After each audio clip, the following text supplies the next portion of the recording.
Hey guys, welcome back to my channel. Today I'm going to be sharing 5 of my favorite fall recipes with you guys. Some are savory, some are sweet.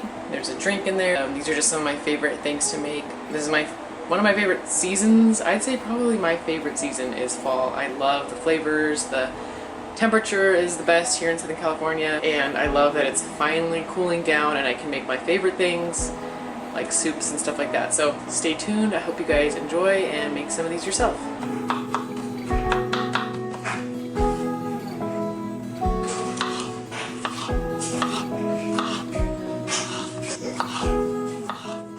Okay, so for the penne pasta part, I'm using this Banza chickpea pasta. Just has a little bit more protein. Then I'm sauteing up some butter, the tomatoes and garlic, which you can see I kind of burnt. Then throw in a can of pumpkin, handful of spinach, and then you can thin it out with some chicken stock, but I'm just using some starchy water from the pasta. Then add a 1/4 cup of heavy cream and Parmesan. Stir that all together, and that's it. I also added some like Italian seasoning, oregano, salt, and pepper. But yeah, kids loved it. My husband wasn't a fan of the chickpea part of the pasta, but otherwise he loved it. Tomatoes are optional. You can really throw in whatever you want. Okay, can you put this lid on? Where's the lid? Okay, so here we're making apple cinnamon porridge or oatmeal. What I decided to do here was blend up my old-fashioned oats. I'm not a huge fan of the texture of full-on old-fashioned oats, but if you blend them, it is so good. That's why I kind of called it porridge, because my husband said it looked like porridge. Kind of the same thing. Then I'm going to add in a whole apple, and then to thin it out, I'm adding some whole milk. Here I'm taking out some apple slices because Joseph was bummed he didn't get any to eat. Then I'm adding pumpkin pie spice or cinnamon. I was just kind of out of cinnamon, so I had the pumpkin pie spice instead. And then 3 tablespoons of coconut sugar, and it turned out so well. I added maple syrup and raisins, and you can just see how creamy it is here. I'm really a big fan of this one, and I will definitely do it again.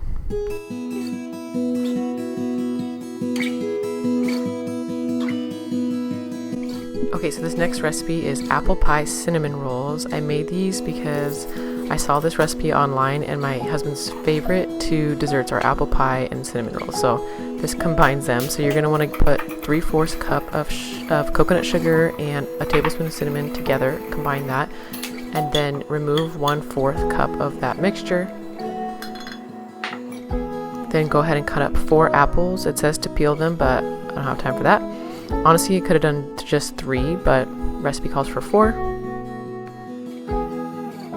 So for the filling, you're gonna have a tablespoon of butter melted, then add all the apples, a 1/3 cup of water, and then that 1/4 cup of the cinnamon and coconut sugar mixture. And then you're gonna just saute that until the apples are soft.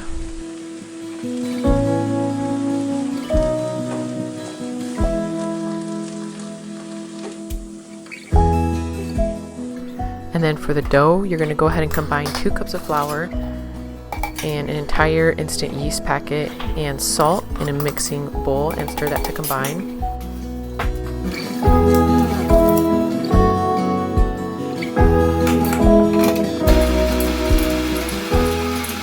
Once that's done, go ahead and add 1/3 cup of oil. Here I'm using coconut oil, then a 1/4 cup of maple syrup or whatever other sweetener you want to use, and then also a 1/2 cup of warm water.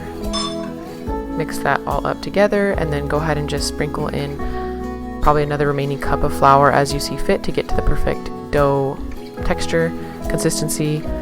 I've made cinnamon rolls like once or twice other than this in my life, so I wasn't sure what consistency it had to be, but I think I got it. And then you're gonna go ahead and roll this all out into a big rectangle. This is the most satisfying clip. It is like so fun to watch here.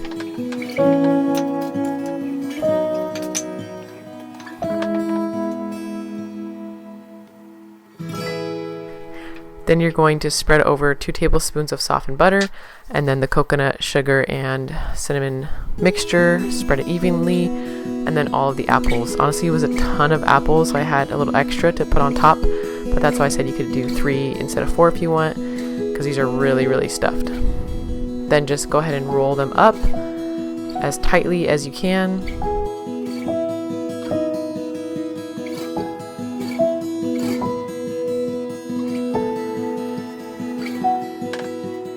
And then here, cut it in half first, and then cut each of those halves into 3 equal pieces, or I guess 4 equal pieces.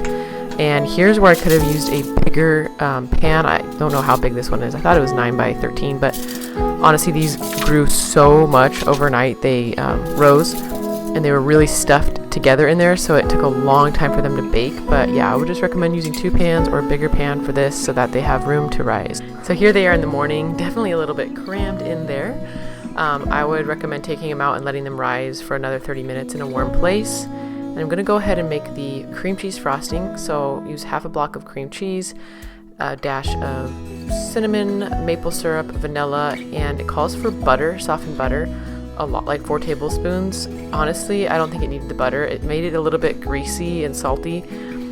Thin it out with milk, and that's the topping. Here I'm showing you that I'm just using this thick cut bacon from Costco, and we're putting it in our toaster oven thing, or gourmet from Costco. It makes the bacon so crispy. I love it. Here they are all done and baked. It took about an hour, like a full hour. And then I'm adding the cream cheese frosting on top, and you can see some of the butter did not fully soften, but so delicious. Look how good this looks, and it was really, really good.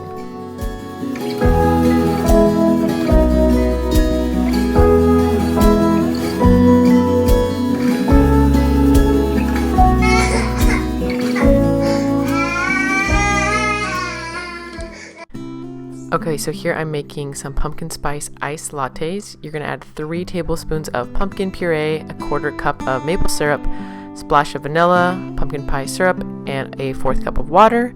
Go ahead and reduce that down till it's like a syrup, and this is the pumpkin pie spiced syrup. So this makes 4 lattes. I made 2 here.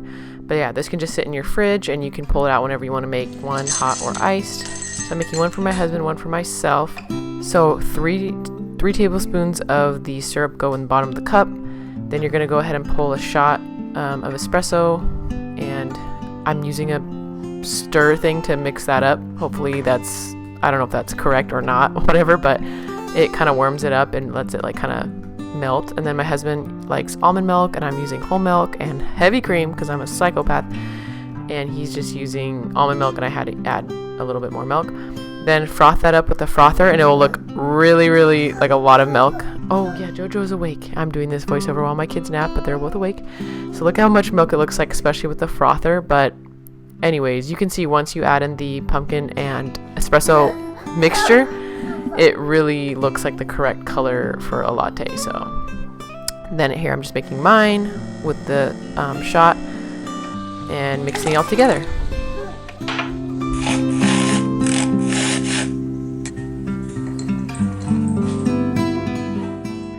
I thought this was so good, the perfect amount of sweetness and like spice from the pumpkin syrup.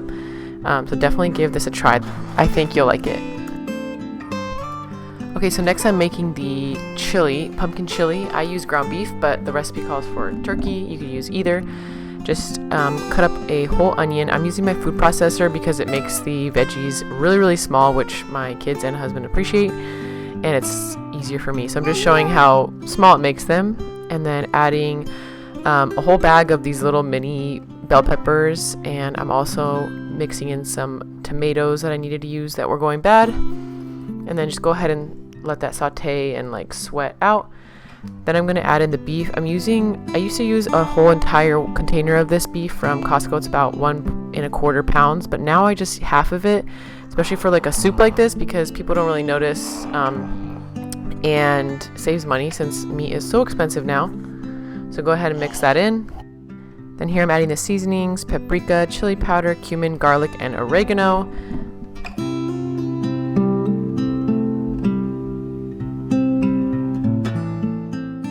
Then I'm adding a whole can of kidney beans, strained, and black beans as well.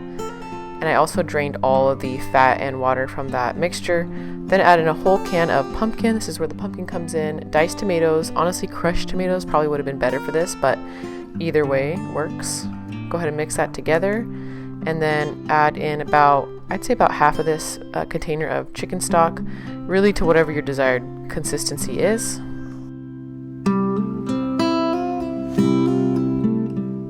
Then this is totally optional, but I added like 2 handfuls of frozen corn.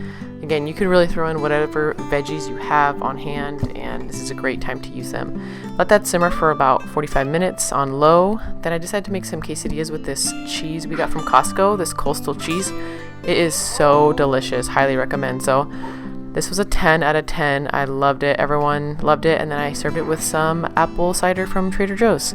So perfect, cozy fall meal. Alright, thank you guys so much for watching. I hope you enjoyed it, and I'll see you guys in the next video. Bye!